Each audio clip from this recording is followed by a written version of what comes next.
रमज़ान शरीफ करीब आ गया है, हमारा जमहूरी मुल्क है तो प्रोपेगेंडे बड़े चलते हैं। जमहूरी मुल्क में हर आदमी को इजाज़त होती है ना बात करने की, सारे बोलते हैं। तब कुछ सालों से तरावियों के खिलाफ भी प्रोपेगेंडा है, तो करते हैं लोग प्रोपेगेंडा। और खुदा के बंदे, तरावी मेरे नबी करीम ने पढ़ी है, जनाब उमर ने बाकायदा पढ़ाई है, उम्मत का तरीका है, इस पर इजमा है। खुदा से डरो। आपको मैं ताकीद के साथ कहूँगा कि जिस तरह रोज़े रखने की नीयत करनी है ना, थोड़ी तरावी की भी नीयत करो। जेड़े मुंडे नहीं ना बोले मैनू क्यों शाके च पाता जे, थोड़ी सी तरावी की भी। और एक ही हाफिज, मेरा दिल बड़ा ठंडा होता है जब कोई बुजुर्ग ये कहता है ना कि जी मैं माजरत चाहता हूँ, इफ्तारी पे नहीं आ सकता, मैं ना उत्थे कुरान जी शुरू किया है तो मैं उत्थे ही सारा सुनना है। मज़ा आ जाता है बात का। यानी हाफिज कुरान के हैं, आलिम भी हैं, कारी भी हैं। अब ज़रूरत है कुरान के आशिकों की। ये रुके आते हैं ना महफिलों में कि फ़लानी नात सुनाओ, अल्लाह करे आप रुका भेजा करें कभी महफिल में कि सूरत रहमान सुनाओ, कारी साहब को रुका आया हो कि सूरह मुल्क सुनाए, सूरह इब्राहिम की तिलावत, ये भी रुके भेजो यहाँ, ताकि आपको बेहतरीन तिलावतें सुनने को मिले। बहुत ज़बरदस्त करके कुरान मजीद पढ़ना है रमज़ान में। एक पारा तर्जमे से आप पढ़ें पहले दिन में, रात को फिर उसको सुने। आप तर्जमे से दिन में पढ़ के रात को सुनेंगे तो आपको जायका होगा कि ये क्या तिलावत हो रही। और एक ही जगह पूरा कुरान मजीद सुने। रमज़ान का महीना कमखारी का महीना है, अपने खर्चे कम करने हैं, गरीबों का ध्यान ज़रा ज़्यादा कर। और इफ्तारियाँ सियासी नहीं करनी, पार्टियाँ पक्की करने को इफ्तारियाँ नहीं करनी, वोट पक्के करने को इफ्तारियाँ नहीं करनी, बल्कि गुरबा के लिए, मसाकीन के लिए। और थोड़ा पर्दे में डाल के पता ना चले उनको कौन हमारी खिदमत कर रहा है, गुरबा का ध्यान रखना है। कपड़े शपड़े भी शाबान में ही सिलवा लें, रमज़ान का महीना बाज़ारों में नहीं फिरना, अल्लाह अल्लाह करनी कोशिश करनी है। कुरान मजीद से और इबादत से जुड़ें, उससे पहले पहले सारे इंतज़ामात कर लें। दौरे जाहिलियत पर जब हम नज़र डालते हैं तो उस दौर के बेशुमार मसाइल थे। सबसे बड़ा मसला अकायद का था। लोग कुफ्र में, शिरक में मुब्तला थे। दर्जनों बीसियों बुतों की माज़अल्लाह इबादत करते थे। फिर उसके बाद बहुत बड़ा मसला इंसानियत की तज़लील का था। गुलामों के साथ उनका जुल्म, जबर, औरतों को और उनके हुकूक को इस कदर ज़्यादा उनका इस्तेहसाल किया जाना, ये दौरे जहलियत के सारे मसाइल थे।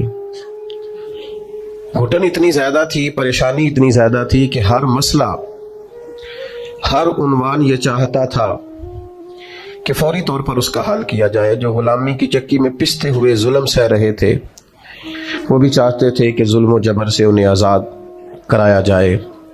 छोटी बात नहीं है बच्चियों को जिंदा दफन कर देना, बहुत बड़ी तकलीफ, बहुत बड़ी आजमाइश। सिसकती हुई इंसानियत, बिलखते, रोते, तड़पते लोग। लेकिन आप बनज़रे गायत मुताला करें, इस माहौल के अंदर सैकड़ों साल बीत गए, आसमान का ज़मीन से कोई राब्ता नहीं हुआ। सदियों के बाद जो पहली वही गारे हिरा में आई, उसको गौर से देखें तो ना बज़ाहिर उसमें तौहीद की बात है, ना बज़ाहिर उसके अंदर औरतों के हुकूक की बात है, ना बज़ाहिर उसके अंदर गुलामों, मिस्कीनों और यतीमों के हुकूक की बात है। ये सारे तड़प रहे हैं, सिसक रहे हैं। लेकिन जो पहली वही नाजिल होती है वो क्या है? वो ये है कि इकरा, पढ़ो पढ़ो। माना क्या है कि ये जितने भी मसाइल हैं ना, वो मसला अकीदे का हो, वो मसला अमल का हो, वो मसला औरतों के हुकूक का हो, वो मसला गरीबों मिस्कीनों से उसने सलूक का हो, इन सब मसाइल का हाल ये है कि पढ़ो, तालीम हासिल करो। तालीम जब आ जाती है तो फिर बहुत सारी बदअकीदगियां दूर हो जाती हैं। तालीम जब आ जाती है तो इंसान को शऊर आ जाता है। जब उसे इल्म हासिल हो जाता है तो फिर उसकी जहन की सतह बड़ी बुलंद हो जाती, फिर उसका शऊर जो होता है वो बड़ा ताज़ा हो जाता है। किताब व सुन्नत की तालीम इंसान को मुज़य्यन कर देती। बाज़-औक़ात इस तरह होता है कि किसी एक कमरे में अंधेरा बहुत ज़्यादा हो तो वहाँ बहुत सारे मूज़ी जानवर जमा हो जाते हैं। यानी सांप भी आ गया, बिच्छू भी आ गया, छिपकलियां भी आ गई, खटमल भी आ गए। अब अगर उस अंधेरे में आप उन सब जानवरों को मारना चाहें तो चूंकि अंधेरा बहुत ज्यादा है, आप मार नहीं सकते। हो सकता है वो आपको तकलीफ दे, डस ले।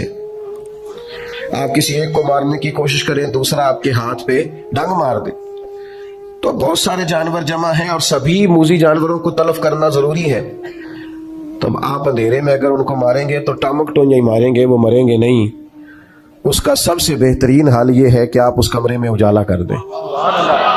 आप लाइट ऑन करें, वो खुद ब खुद भाग जाएंगे सारे सारे। हमारे जमाने में बड़े मसले हैं, जहालत बहुत बड़ा मसला है, जुल्म बहुत बड़ा मसला है, सरमायादारी और सरमायादारों का मखसूस जहन ये बहुत बड़ा मसला है। सियासत के पेचोताप में बददियांतियों की हौलनाक दास्तानें बहुत बड़ा मसला है। लेकिन इन सारे मसाइल का एक ही हल है कि कुरान और सुन्नत के इल्म का उजाला कर दिया जाए, रोशनी कर दी जाए, उसके अंदर हुस्न पैदा कर दिया जाए, वो खूबसूरती पैदा कर दी जाए। हुजूर ने क्या किया? नबी करीम अलैहिस्सलाम ने तालीम ही तो दी है। हुजूर ने उन लोगों को समझाया ही तो है। नबी पाक अलैहिस्सलाम ने उन्हें बताया कि अल्लाह के सिवा कोई इबादत के लायक नहीं, और बार बार तंबीह फरमाई, मुख्तलिफ जावियों से समझाया, मुख्तलिफ अंदाज से समझाया। कुछ सहाबा मुख्तलिफ इलाकों के सफर पे गए तो वापिस आन करके उन्होंने अर्ज किया कि या रसूल अल्लाह सल्लल्लाहु तआला अलैहि वसल्लम, वहां हमने लोगों को अपने सरदारों को सजदे करते देखा है। तो हुजूर आप तो फिर सारी कायनात के बड़े सरदार हैं, तो हमारा बड़ा दिल करता है। तो अल्लाह के हबीब ने क्या फरमाया? फरमाया सजदा सिवाय रब के किसी को जायज नहीं है। हुजूर ने ताकीद कर दी, उनको इल्म दे दिया, उनका शऊर बुलंद हो गया, वुसअत कल्बी हासिल हो गई। आप यकीन करें, ये अकीदा तौहीद आदमी को इतना ताकतवर कर देता है, इतना ताकतवर कर देता है कि बड़े बड़े बुत एक जुमले से पाश पाश हो जाते हैं। हज़रत हबीब बिन ज़ैद अंसारी रज़ी अल्लाह ताला अन्हु जब मुसलमा कज़्ज़ाब के दरबार में गए थे तो वहां का उसूल था, जो आता था झुकता था। लेकिन जब आप पहुंचे हैं तो जितने लोग दरबार में मौजूद थे, सबसे कम कीमत का लिबास आपका था, सबसे सादा अंदाज आपका था, सबसे सादा किस्म के घोड़े से आप उतरे थे। लेकिन चूंकि जो जाता था झुकता था, हजरत हबीब बिन ज़ैद अंसारी उतरे, नेज़ा जमीन पे रखा, अपने रब का नाम लेके जब उन्होंने गर्दन उठाई तो कुछ लोगों ने मुतालबा किया कि यहाँ तो झुकने का मिजाज है। फरमाया हम सिर्फ रब के सामने झुकते हैं, ये मोहम्मद अरबी की तालीम का नतीजा है। मेरे पास एक ही सजदा था, ना यहाँ किया ना वहां किया, हम महज अल्लाह के सामने झुकते, हमारा ये मिजाज है। अकीदा तौहीद ने हमें ताकतवर कर दिया। मुझे बताइए ये कितनी बड़ी ताकत इंसान को मिलती है कि राज़िक कौन है? कभी किसी की जेब देख के बंदे का दिल नहीं ललचाता, कभी किसी का बंगला देखकर वो परेशान नहीं होता, कभी किसी की बड़ी गाड़ी उसके दिल के अंदर किसी किस्म का मद्दोजज़र पैदा नहीं करती। वो कहती है मेरा राज़िक। ये तालीम ताकतवर कर देती है बंदे को। ये शऊर के राज़िक अल्लाह है, ये मजबूत कर देती है। लोग बुलंद हो जाते हैं, सोचे बड़ी हो जाती, वो दौलत हासिल करने का कोई नाजायज रास्ता इख्तियार नहीं करते, वो हुसूल माल के लिए कोई गलत राह इख्तियार नहीं करते। वो कहते हैं मुझे देने वाला मेरा। हारून रशीद आ रहा था हज करके, तो हजरत बहलोल दाना रहमतुल्लाह अलैह एक छोटे से पहाड़ पर टीले पर बैठे थे। तो हारून रशीद आ रहा था, ऊंटनी पे बैठा था, तो दाएं बाएं लोग थे, नारे लगा रहे थे। तो जाहिर है कि ये जो नारे शारे होते हैं ये तस्कीने नफ्स का बायस भी बनते हैं। कई दफा अल्लाह महफूज फरमाए, ये प्रोटोकॉल किसी वक्त बंदा महसूस करता है कि देखा मेरी कितनी शान है, ये बड़ा नुकसान करते हैं, रूहानी तौर पर बड़े मुज़र होते हैं इनके असरात। तो बादशाह जो था ना वो हल्का हल्का मुस्कुरा रहा था, दाएं बाएं नारे लग रहे थे ना हज करके आया है। तो अचानक बादशाह की नजर पड़ी तो हजरत बहलोल दाना पहाड़ के टीले पे बैठे मुस्कुरा रहे हैं। और बाज मुस्कुराहटें बड़ी माना खेज होती है, यानी वो निरा लोग मुस्कुराते नहीं, उसमें बड़े बड़े मफाहिम पोशीदा होते हैं, उससे बड़ा कुछ छलकता है। तो हारून रशीद की नजर पड़ी तो हैरान हो गया, सारा कुछ छोड़ छाड़ के तो हजरत बहलोल दाना की खिदमत में गया, जाके अर्ज करने लगा हुजूर आपका हंसना बड़ा अनोखा है, आप हंस क्यों रहे हैं? आपकी तवज्जो है मेरी बात पर? आप क्यों हंस रहे हैं? तो हजरत बहलोल दाना हंसे और कहने लगे हंस रहा हूं तेरे खुश होने पर कि ये जो तेरे लोग नारे लगा रहे हैं ना, ये तुझसे पहले किसी और के भी लगाते थे, पर तेरे बाद इन्होंने किसी और के भी लगाने हैं, तू कहां खुश हो रहा है? ये कुछ लोग ऐसे होते हैं जिनकी कोई पार्टी नहीं होती, वही पार्टी होती है उनकी जिनकी जिसकी हुकूमत होती है। तो ये उस पार्टी के मेंबर हैं। तो तू मेरे भाई बड़ा मुस्कुरा रहा है, खुश हो रहा है, ये कल किसी और के नारे लगाते थे और तेरे बाद किसी और के, ये किसी और के नारे लगाएंगे। ये तू किस बात पे राजी है? किस तस्कीन नफ्स पे तू मुतमईन है? तो चोट लगी, हारून रशीद चुप कर गया। फिर बादशाह था ना, बादशाहों की गुफ्तगू ऐसी होती है। कहने लगा हजरत सुना है आप मकरूज हैं, तो कोई हुक्म हुआ तो मुझे बताइएगा। तो हजरत बहलोल दाना बड़े गुस्से से हारून रशीद से पूछने लगे तेरा रब कौन है? अल्लाह करे आपको समझ आए मैं क्या कह रहा हूं। तेरा रब कौन है? कहा अल्लाह। तो फरमाया मेरा कौन है? अल्लाह अकबर। उसने कहा हुजूर आपका भी अल्लाह। तो फरमाने लगे हारून रशीद ये तो नहीं ना हो सकता कि रब हारून रशीद को देता जाए और बहलोल दाना को भूल ही जाए। ये अकीदा मेरा बड़ा मजबूत है। मेरा रब जब चाहेगा ना वयरज़ुक़हु मिन हैसु ला यहतसिब, वो वहां से दे देगा जहां से कभी गुमान भी नहीं गया होगा। लिहाजा तू जा, मुझे तेरी जरूरत नहीं है। भाई अकीदा है तौहीद का इल्म और यकीन ये ताकतवर कर देता। आजकल लोग बड़ा डरते हैं पर लोगों से, लोग बड़ा घबराते हैं पर लोगों से, लोग बड़ा शर्माते हैं पर एक लफ्ज है जिसने जीना लोगों का मुश्किल कर दिया। वो लफ्ज है, वो जुमला है, लोग क्या कहेंगे। इसने जीना मुश्किल कर दिया, लोग क्या कहेंगे। ओ भाई आप जो मर्जी कर ले, लोग फिर भी कुछ ना कुछ कहेंगे। कहने के लिए होता है ना कुछ ना कुछ, लोग फिर भी कुछ ना कुछ कहेंगे। लोग तो कहते हैं मखलूक तो फनकार है इस दर्जा के पल भर में, संगे दरे काबा से भी असनाम तराशे। तुम कौन हो, क्या चीज है दागे कबाबी। लोगों ने तो जनाबे मरियम पे भी इल्जाम तराशे। ये लोग कोई बात आते हैं, ये तो जिसके बारे में चाहते हैं बात करते हैं, इनका मिजाज होता है।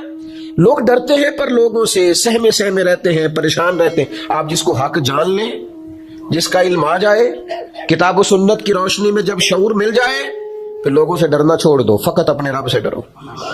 और सुनो ये हदीस याद रखना, नबी करीम अलैहिस्सलाम ने फरमाया जो रब से डरेगा वो किसी से नहीं डरेगा, और जो रब से नहीं डरेगा फिर वो सब से डरेगा। अल्लाह से डरे। ये देखो ये नबी पाक अलैहिस्सलाम हमें तालीम देते हैं और हमें फिक्री तवानाई देते हैं। हुजूर हमें रूहानी तौर पर मजबूत फरमाते हैं। हजरत अब्दुल्ला इब्न अब्बास रदी अल्लाह तआला अन्हु को हुजूर ने फरमाया अब्दुल्ला है मेरे बेटे, एक बात याद रखना, सारी दुनिया मिल के भी तेरा कुछ बिगाड़ना चाहे, बिगाड़ नहीं सकती जब तक रब की हिकमत ना हो। और फरमाया सारी दुनिया मिल के तेरा संवारना चाहे, संवार नहीं सकती जब तक अल्लाह की रजा ना हो। तो भाई डरना किस बात का, परेशानी किस बात की, आजमाइश किस बात की। आप किताबों सुन्नत को पढ़िए, अकीदा तौहीद मजबूत कर देगा, ताकतवर कर देगा। आपको कभी किसी जगह भी डर के, सहम के, झिझक कर वक्त नहीं गुजारना पड़े।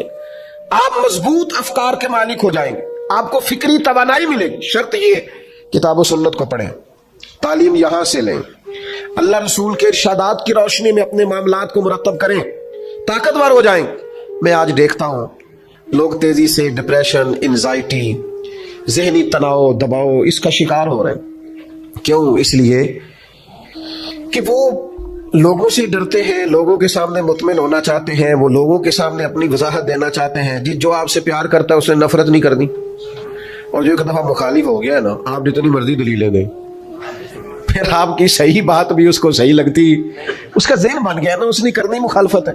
आप कुछ भी कर ले, किसी लिहाज से भी कर ले, किसी तौर भी कर ले, ताकतवर हो जाए, मजबूत ज़हनी बुनियादों पर जिंदगी को इस्तवार करें।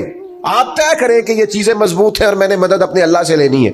आप महसूस करेंगे बड़ा लंबा सफर भी जल्दी तय हो जाएगा, बड़े दुश्वार गुजार घाटियों से आप बड़ी जल्दी गुजरने लगेंगे, और जहां कोई भी अपना नहीं होगा वहां भी अल्लाह मदद करेगा। आपको बज़ाहिर महसूस होगा कि यहां तो मेरे लिए बड़ा मुश्किल है आगे बढ़ना, लेकिन आप बढ़ेंगे, देखेंगे अल्लाह ताला असबाब बनाएगा। मुसलमानों ने हिजरत मदीना से पहले एक हिजरत की थी जिसे हिजरत हबशा कहा जाता है। अल्लाह के प्यारे हबीब सल्लल्लाहु ताला अलैहि वसल्लम ने इजाजत दी थी लोगों को कि हबशा की जानिब हिजरत कर जाओ। तो लोग चले गए हिजरत करके। हजरत उस्मान गनी भी गए थे, हुजूर की एक साहिबजादी जो उनकी अहलिया थी वो भी गई थी, हजरत जाफर तैयार भी गए थे, कुछ और लोग भी हिजरत करके गए थे। हबशा के रहने वाले जो लोग थे उनका मजहब ईसाई था, लेकिन माज़अल्लाह सुम्मा माज़अल्लाह नकले कुफर, कुफर न बाशद, वही वाला जो आज बाज ईसाइयों का गलत नजरिया है कि हजरत ईसा अलैहिस्सलाम माज़अल्लाह अल्लाह के बेटे। तो वहां ये लोग हिजरत करके चले गए। अब जाहिर है कुफारे मक्का को तो पसंद नहीं आता था कि मुसलमान किसी जगह भी आराम और सुकून के साथ इबादत कर सके, तो इन्होंने एक वफद तैयार किया जो हबशा गया। जाके पहले तोहफे ताइफ दिए बादशाह के करीबी लोगों को, फिर बादशाह तक रसाई हासिल की, फिर उसको बताया कि हमारे कुछ लोग आ गए। हबशा का बादशाह नजाशी बड़ा समझदार आदमी था, बड़ा जीरक था, बातों को बड़ी गहराई से समझने वाला था। उसने कहा मैं तुम्हारी राय सुन के मुसलमानों को यहां से निकालूंगा नहीं, उनकी भी बात सुनूंगा। और तस्वीर के दोनों रुख देखने चाहिए। पहले हमारी पंचायत में लोग उसके सपोर्टर हो जाते हैं जो पहले आ गए, कहते ने ओ ते आ गया, तेनू तो सदना पे है, क्योंकि वो मुझे चौधरी मान गया, पहले आ गया, लिहाजा मैं उसके साथ हूं। भाई तू देख तो ले तस्वीर का दूसरा रुख, दूसरे की बात सुनने के बाद आपको अंदाजा होगा कि असल मामला क्या है। नजाशी कहने लगे मैं ऐसे नहीं भेज दूंगा, मैं बुलाऊंगा। बुलाया, मुसलमान आए। हजरत जाफर तैयार रज़ी अल्लाह ताला अन्हु इस्लाम के पहले खतीब, जो जो बातें नजाशी ने पूछी हजरत जाफर तैयार ने बड़ी जुर्रत के साथ जवाब दिया। बल्कि वही कुछ कहा जो आजकल मिलाद पे हमारा खतीब नहीं कहता, हमारे मुबल्लिगीन नहीं कहते कि बादशाह हम तो गले काटते थे, हम तो एक दूसरे से लड़ते थे, बेटियों के ऊपर जुल्म करते थे। ये तो मदीने वाले महबूब आए कि उन्होंने आके हमें बताया है कि असल इंसानियत क्या है, तर्ज जिंदगी क्या है। ये सारी बातें बयान की। नजाशी बड़ा खुश हुआ, मुसलमानों को भेज दिया। काफिरों ने एक और चाल चली, जरा ज्यादा गौर करना क्या कहने लगा। मुल्क उनका है, अकीदा उनका है। हजरत जाफर तैयार रज़ी अल्लाह ताला अन्हु गैर के मुल्क में बुलाया, जनाब जाफर तैयार आए, दोबारा बुलाया। साजिश की कुफार ने, कहने लगे आपको पता है ये हजरत ईसा अलैहिस्सलाम को माज़अल्लाह अल्लाह का बेटा नहीं मानते, पता है आपको? इसको कहते हैं मजहबी कार्ड खेलना, इमोशनल करना। इसको कहते हैं इस तरह का माहौल बनाना कि सामने वाला इश्तियाल में आए। बुलाया हजरत जाफर तैयार रज़ी अल्लाह ताला अन्हु और मुसलमानों के वफ्द को भी पता चल गया कि अब नई चाल चली है, अब हजरत ईसा के बारे में पूछेंगे। कुछ लोगों ने हजरत जाफर तैयार को मशवरा दिया कि जरा हिकमत से बात करें। फरमाने लगे हिकमत कोई नहीं, अकीदा अकीदा होता है, अकीदा अकीदा होता है। फरमाया मैं वही कहूंगा जो मोहम्मद अरबी ने हमें बताया है सल्लल्लाहु ताला अलैहि वसल्लम। ये डरी डरी बातें नहीं, सहमी सहमी बातें नहीं, किताब और सुन्नत की तालीम ताकतवर कर देती है। हजरत जाफर तैयार रज़ी अल्लाह ताला अन्हु तशरीफ लाए, दरबार में पहुंचे तो हजरत मौला अली के भाई, नबी करीम के चचा साद हजरत जाफर तैयार, क्या दबदबा है, क्या तनतना है, लिबास सादा है, लेकिन अकीदे ने वो मजबूती पैदा कर दी है। कहा बताइए आपका जनाब ईसा के बारे में नजरिया क्या है? तो जब इंसान मुखलिस होकर बात करता है तो उसमें अल्लाह असर पैदा कर देता है। लफ्ज तासीर से बनते हैं, तलफ्फुज से नहीं। अहले दिल आज भी हैं, अहले जुबान से आगे। कुछ लोग ऐसे होते हैं जो इतनी गहराई से बात करते हैं कि सुना है बोले तो बातों से फूल झड़ते हैं। अगर ये बात है तो चलो बात करके देखते हैं। क्या हुस्न है, क्या गुफ्तगू है जनाबे जाफर तैयार की, क्या वलवला है, क्या अंदाज है। बादशाह ने कहा आपका अकीदा जनाबे ईसा अलैहिस्सलाम के बारे में क्या है? तो ये किताब और सुन्नत का शऊर इंसान को इस तरह का ताकतवर बनाता है। हजरत जाफर तैयार रज़ी अल्लाह ताला अन्हु फरमाने लगे अकीदा वही है जो अल्लाह के कुरान ने बयान किया है और मदीने वाले के फरमान ने बयान किया। कहा क्या अकीदा है? फरमाया हमारा अकीदा यह है कि हजरत ईसा अलैहिस्सलाम अल्लाह के बंदे और रसूल है, जो कवारी पाक मरियम के बतने अकदस से बगैर बाप के अल्लाह के हुक्म से पैदा हुए। बड़े बड़े मजहबी पेशवा बैठे थे जो सारा दिन लोगों को बताते थे कि माज़अल्लाह हजरत ईसा अल्लाह के बेटे। एक अजीब सी खामोशी छा गई, एक अजीब सा माहौल बन गया कि जो मुल्क पूरे का अकीदा ये था उसमें एक शख्स की आवाजें हक गूंजी और ये रवैया। अब बोलता कोई कैसे? सबका ख्याल था कि बादशाह सलामत इस पर तबसरा करें। तो बादशाह ने जमीन से एक तिनका उठाया और कहने लगा मैंने भी तौरात पढ़ी है, मैंने भी इंजील का मुताला किया, मैं भी आसमानी कुतुब का जानने वाला हूं, मैंने भी सहाइफ देखे हैं। कहने लगा जो हजरत जाफर तैयार ने जनाब ईसा के बारे में कहा है ना वो उससे एक दिन का ज्यादा है ना एक दिन का कम है। ये हक की फतह हमारे यहाँ ना आज मसलहत के नाम पर, हिकमत के नाम पर, दानाई के नाम पर हमने हर चीज को खत्म कर दिया। हमारे अंदर वो ताकत ही नहीं, वो शऊरी पुख्तगी नहीं, वो मिजाज के अंदर वलवला ही नहीं, वो खास किस्म का जज्बा ही नहीं, वो वारफ्तगी नहीं। हम समझते ही नहीं चीजों को। मेरे अजीज, छोड़ दें लोगों से डरना, ताकतवर हो, ज़हनी तौर पर मजबूत हो। ये मजबूती कहां से आएगी? इबादत मजबूत करेगी, मुसल्ला मजबूत करेगा, अल्लाह का जिक्र मजबूत करेगा, दुरूद सलाम मजबूत करेगा। कुरान मजीद पढ़ोगे मजबूत हो जाओगे, नबी पाक पर दुरूद पढ़ते जाओगे तो चारों जानिब अल्लाह की रहमतें बरसती जाएंगी, ताकतवर हो जाओ, मजबूत हो जाओ, फिक्री तवानाई आएगी। मैं आपको जिम्मेदारी से बताता हूं, अगर हमारे बच्चे कुरान पढ़ने लगे तो इन्हें वालिदैन का अदब आ जाए, इन्हें अदब आएगा, इन्हें पता चलेगा कि रब ने कुरान मजीद में कहा है मुझसे दुआ मांगा करो, रब्बिरहमहुमा कमा रब्बयानी सगीरा। इन्हें समझ आएगी कि अल्लाह ने कुरान मजीद में फरमाया है वबिल वालिदैन ihsana। इन्हें समझ आएगी कि एक शख्स जिहाद पे जा रहा था, जिहाद पे, और उसने आकर के अर्ज की, या रसूल अल्लाह सल्लल्लाहु अलैहि वसल्लम, मैं जिहाद पे जाना चाहता हूं। फरमाया तेरे माँ बाप बूढ़े नहीं घर में? हुजूर वो बूढ़े हैं। फरमाया जा जाके उनकी खिदमत कर, तुझे घर बैठे अल्लाह जहाद का सवाब दे, जन्नत उनके कदमों में। ये शऊर नसीब होगा किताब और सुन्नत पढ़ने से। मैं आपकी खिदमत में अर्ज करूंगा, मियां बीवी के जो हुकूक किताब और सुन्नत ने बयान किए, हुन्ना लिबासुल लकुम व अंतुम लिबासुल लहुन, मर्द औरत का लिबास है, औरत मर्द का लिबास। बड़ी किताब तो सेशन होने लगे हैं, पहले तो किताबें लिखी जाती थी ना, अब तो बाज ममालिक के अंदर चूंकि बच्चे ज्यादातर रहते हैं मोबाइल के साथ वाबस्ता और अकेले कमरे में, तो तन्हाई का शिकार है। तो कहते हैं शादी से पहले इन्हें कुछ महीने का सेशन हर रोज लेना पड़ेगा, कुछ इन्हें थोड़ी सी ज़हनी तौर पर तैयार करना पड़ेगा कि किसी और को भी बर्दाश्त करें। बहुत सारी शादियां कामयाब नहीं होती। मैं कहा करता हूं 20 किताबें लिख लो, लेकिन कुरान मजीद ने जो शऊर दिया है ना कि मर्द औरत का लिबास है, औरत, 3 बातें मुफस्सिरीन ने लिखी हैं इस लिबास पर। 3 बातें। एक तो फरमाते हैं कि गर्मी सर्दी से लिबास बचाता है, और दूसरा फरमाते हैं जितने भी ऐब हो ना जिस्म पर लिबास की वजह से छुप जाते हैं, और तीसरी बात यह कि बंदा जितना मर्जी भी खूबसूरत हो, कपड़े ना पहने हो तो वो हसीन लगता, लिबास इंसान को सजा देता है। ये मियां बीवी का वो रिश्ता है जिसे अल्लाह ने अपनी निशानियों में से निशानी कहा। ये शऊर किताबों सुन्नत के बाद आए, ये अखलाकी अकदार किताबों सुन्नत के बाद लोगों की समझ में आएंगे। नबी पाक अलैहिस्सलाम ने हमें मिलजुल के रहने का कहा है, मिलजुल के, यानी इस दर्जे की रवायत आपको दूसरी नहीं मिलेगी कुतुब अहादीस में, इस दर्जे की रवायत दूसरी नहीं। यानी अल्लाह क़यामत में फरमाएगा मैं बीमार था तो मेरी तीमारदारी करने नहीं आया, मुझे लिबास की जरूरत थी तो कपड़े लेके नहीं आया, मैंने खाना खाना था, मैंने पानी पीना था, औ कमा कार जो उसकी शान के लायक है। बंदा अर्ज करेगा मालिक तू पहनने से पाक, खाने से पाक, पीने से पाक, तो रब फरमाएगा वो जो तेरे पड़ोस में बंदा भूखा था तो बंदा तो मेरा ही था ना, वो जो तेरे पड़ोस में एक शख्स प्यासा था तो बंदा तो मेरा ही था। मेरे अजीज याद रखिएगा, ये सारा शऊर आपको किताबों सुन्नत से मिलेगा।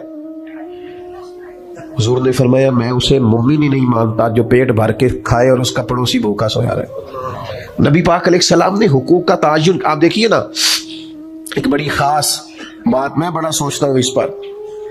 कुछ लोग ना हुजूर की बारगाह में आए, ये मिशकात शरीफ में मौजूद है, और उन्होंने अर्ज की या रसूल अल्लाह सल्लल्लाहु अलैहि वसल्लम, ये हमारा भाई आपके पास बैठा रहता है और हम काम काज करते हैं।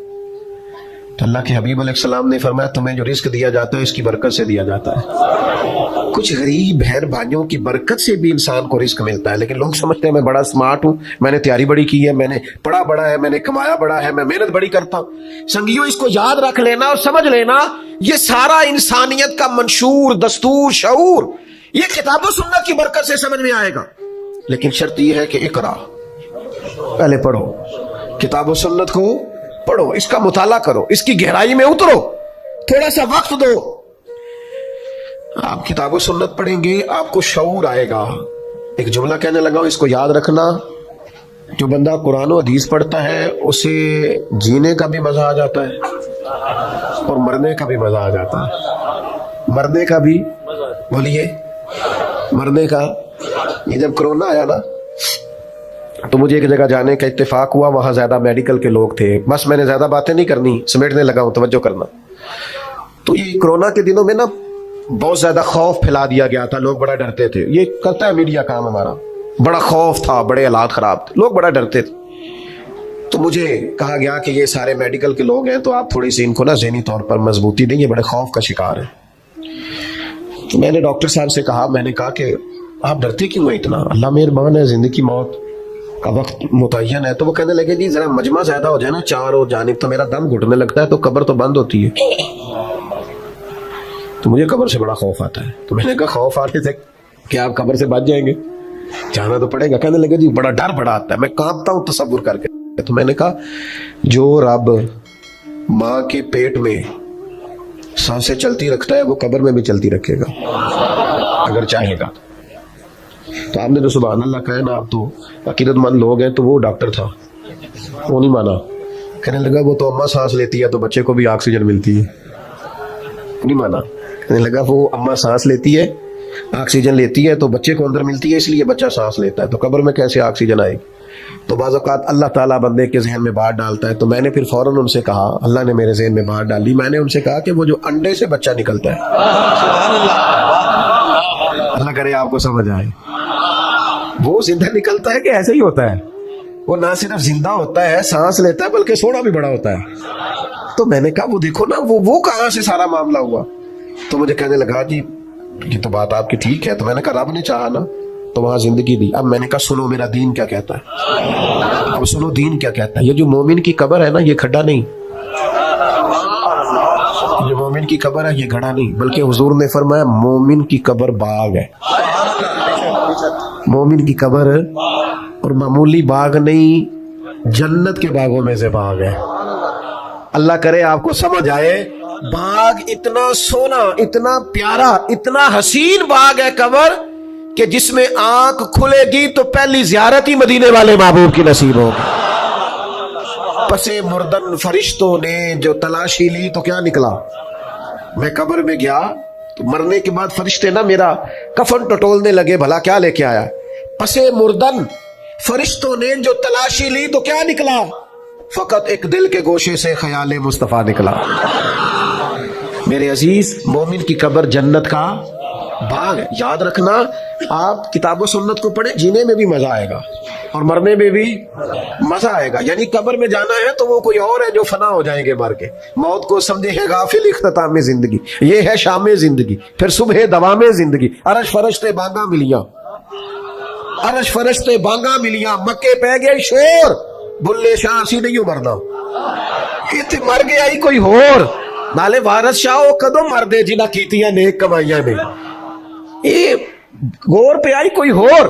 तो आपको मरने का भी मजा आएगा। शर्त यह है कि जिंदगी उस मंशूर के मुताबिक गुजारो जो किताब सुन्नत ने दिया है। जियो उस तरह से कि जो जीने का सलीका अल्लाह के कुरान में बताया है। अल्लाह के हुजूर दुआ करता हूँ अल्लाह ताला इस इदारे को और तरक्की अता फरमाए। हजरत ने, असातिज़ा ने जो मेहनत की है अल्लाह कबूल फरमाए।